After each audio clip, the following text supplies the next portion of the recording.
ಬೆಳಗಾವಿಯಲ್ಲಿ ಇದೆಂತಹ ದುಸ್ಥಿತಿ ಅನ್ನುವಂಥ ಪ್ರಶ್ನೆ ಮೂಡ್ತಾ ಇದೆ. ಯಾಕಂದರೆ ನಮ್ಮ ದೇಶ ಬೆಳೀತಾ ಇದೆ, ಟೆಕ್ನಾಲಜಿಯಲ್ಲಿ ಬೆಳೀತಾ ಇದೆ. ಆದರೆ ಕೆಲವೊಂದು ಕಡೆ ಜನರ ಮನಸ್ಥಿತಿಗಳು ಮಾತ್ರ ಇನ್ನೂ ಬೆಳೀತಾ ಇಲ್ಲ ಎನ್ನುವುದಕ್ಕೆ ಈ ಒಂದು ಸುದ್ದಿಯೇ ಸಾಕ್ಷಿ ಅಂತ ಹೇಳ್ಬೋದು. ಯಾಕಂದರೆ ಬೆಳಗಾವಿ ಜಿಲ್ಲೆಯಲ್ಲಿ ಇದೆಂತಹ ಒಂದು ದುಸ್ಥಿತಿ ಎನ್ನುವಂತಹ ಪ್ರಶ್ನೆ ಮೂಡ್ತಾ ಇದೆ. ಯಾಕಂದರೆ ಸ್ವಾತಂತ್ರ್ಯ ಬಂದು 78 ವರ್ಷ ಆದರೂ ಕೂಡ ತಾರತಮ್ಯ ಅನ್ನೋದು ಇನ್ನೂ ಕೂಡ ನಿಲ್ತಾ ಇಲ್ಲ. ಕೆಲವೊಂದು ಭಾಗದಲ್ಲಿ ದಲಿತರಿಗೆ ಸ್ಮಶಾನಕ್ಕೆ ಹೋಗಲು ದಾರಿ ಕೊಡದ ದುರುಳರು ಸ್ಮಶಾನಕ್ಕೆ ಹೋಗೋಕ್ಕೂ ಕೂಡ ದಾರಿ ಕೊಡ್ತಾ ಇಲ್ಲ. ರಾಯಬಾಗ ತಾಲೂಕಿನ ಕೆಂಪಟ್ಟಿ ಗ್ರಾಮದ ದಲಿತರ ದುಸ್ಥಿತಿ ಇದು. ಬೆಳಗಾವಿ ಜಿಲ್ಲೆಯ ರಾಯಬಾಗ ತಾಲೂಕಿನಲ್ಲಿರುವಂತಹ ಕೆಂಪಟ್ಟಿ ಗ್ರಾಮ ಏನಿದೆ, ಆ ಗ್ರಾಮದಲ್ಲಿ ನಡೆದಿರುವಂತಹ ಘಟನೆ, ನೀರಿನಲ್ಲಿ ಶವವನ್ನು ಹೊತ್ಕೊಂಡು ಸಂಸ್ಕಾರ ಮಾಡುವಂತಹ ಒಂದು ಪರಿಸ್ಥಿತಿ ಎದುರಾಗಿದೆ. ಸುಮಾರು 60-70 ವರ್ಷಗಳಿಂದ ನರಕ ಯಾತನೆಯನ್ನು ಅನುಭವಿಸ್ತಾ ಇದ್ದಾರೆ ಅಲ್ಲಿನ ಜನ. ಶಾಸಕ ದುರ್ಯೋಧನ ಹೈಹೊಳೆಗೆ ಹೇಳಿದ್ರು ಕೂಡ ಏನೂ ಯೂಸ್ ಆಗಿಲ್ಲ. ಫ್ರೀಡಮ್ ಟಿವಿಯ ಬಳಿ ತಮ್ಮ ಅಳಲನ್ನು ತೋಡಿಕೊಂಡಿದ್ದಾರೆ ಗ್ರಾಮಸ್ಥರು. ಅವರಿಗೆ ಆಗ್ತಿರುವಂತಹ ಅನ್ಯಾಯದ ಬಗ್ಗೆ ಫ್ರೀಡಮ್ ಟಿವಿಯ ಜೊತೆ ಮಾತನಾಡಿದ್ದಾರೆ. ಸ್ಮಶಾನಕ್ಕೆ ಹೋಗೋಕ್ಕೂ ಕೂಡ ಅಲ್ಲಿನ ಕೆಲ ಜನರು ದಾರಿಯನ್ನು ಕೊಡ್ತಾ ಇಲ್ವಂತೆ. ಅಷ್ಟು ಕಷ್ಟ ಅನುಭವಿಸ್ತಾ ಇದ್ದಾರೆ ಅಲ್ಲಿ ಜನ. ಇದರ ಬಗ್ಗೆ ಫ್ರೀಡಮ್ ಟಿವಿಯ ಜೊತೆ ಮಾತನಾಡಿದ್ದಾರೆ ಅಲ್ಲಿಯ ಗ್ರಾಮಸ್ಥರು. ಸ್ವಾತಂತ್ರ್ಯ ಬಂದು ಕೂಡ ಇಷ್ಟೊಂದು ವರ್ಷ ಆಯಿತು, 60, 70, 78 ವರ್ಷ ಆಯಿತು.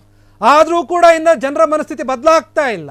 ಇನ್ನೂ ಕೂಡ ತಾರತಮ್ಯ ಮಾಡ್ತಾ ಇದ್ದಾರೆ. ಮೇಲು ಕೀಳು, ಜಾತಿ, ಧರ್ಮ ಅಂತ ಹೇಳ್ಕೊಂಡು ಜನರನ್ನು ಹತ್ತಿಕ್ಕುವಂತಹ ಕೆಲಸವನ್ನು ಮಾಡ್ತಾ ಇದ್ದಾರೆ. ಇನ್ನು ಅನೇಕ ಕಡೆ ರಾಜ್ಯದಲ್ಲಿ, ದೇಶದಲ್ಲಿ, ಚಿಕ್ಕ ಚಿಕ್ಕ ಹಳ್ಳಿಗಳಲ್ಲಿ ಈ ರೀತಿಯಾದಂಥ ಇನ್ನು ತಾರತಮ್ಯ ಅನ್ನುವಂಥದ್ದು, ಭೇದ ಭಾವ ಅನ್ನೋದು ಇನ್ನೂ ಕೂಡ ಬದುಕಿದೆ, ಜೀವಂತವಾಗಿದೆ ಅನ್ನೋದಕ್ಕೆ ಈ ಒಂದು ಸುದ್ದಿ ಕೂಡ ಒಂದು ಸಾಕ್ಷಿ.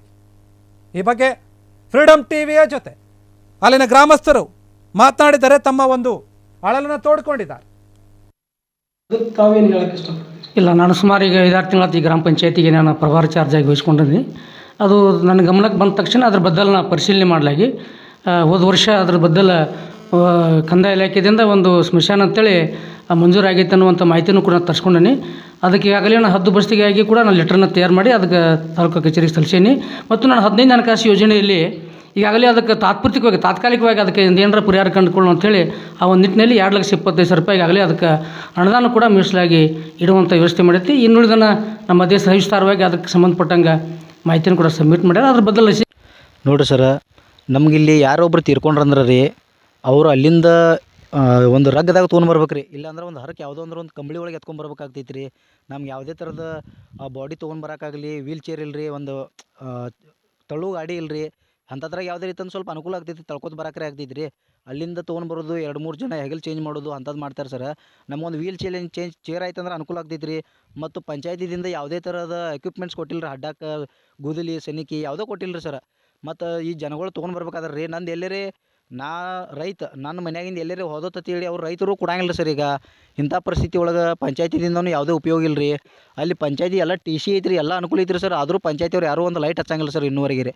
ಅಂತ ರಾತ್ರಿ ಟೈಮ್ದಾಗ ನಾವು ಟೈರ್ ಹಿಡ್ಕೊಂಡು ಬರ್ಬೇಕು ರೀ ದೀಪಕ್ಕೆ ಅಂತೇಳಿ. ಇಲ್ಲ ಜಗಳ ತಂದಲ್ಲೆಲ್ಲ ಜಗಳ ಹೋಗ್ಬೇಕು ರೀ. ಉರಿ ಹಚ್ಚೋದು, ಮನೆ ಕುಡ್ತಕ್ಕ ಉರಿ ಹಚ್ಚಿದ ಮೇಲೆ ಅದೆಲ್ಲ ಆರಿಸಿ ಹೋಗಿಬಿಡ್ಬೇಕು ರೀ. ಇಂಥ ಪರಿಸ್ಥಿತಿ ಒಳಗೆ ನಾವು ಜೀವನ ಮಾಡಿದೆವು ರೀ. MLA ಸಾಹೇಬ್ರಿಗೆ ಎಷ್ಟೋ ಸಲ ನಾವು ಹೇಳಿದ್ರಿ, ರಿಕ್ವೆಸ್ಟ್ ಮಾಡ್ಕೊಂಡ್ರಿ. MLA ಸಾಹೇಬ್ರಿಗೆ ಎಷ್ಟೋ ಸಲ ಇದ್ರ ಬಗ್ಗೆ ರಿಕ್ವೆಸ್ಟ್ ಮಾಡಿ ಹೇಳಿದ್ರಿ, ಸರ್ ಇದೊಂದು ಸ್ಮಶಾನ ಭೂಮಿದ ಒಂದು ಬ್ರಿಡ್ಜ್ ಮಾಡಿ ಕೊಡ್ರಿ ಅಂತ ಹೇಳಿದ್ರಿ.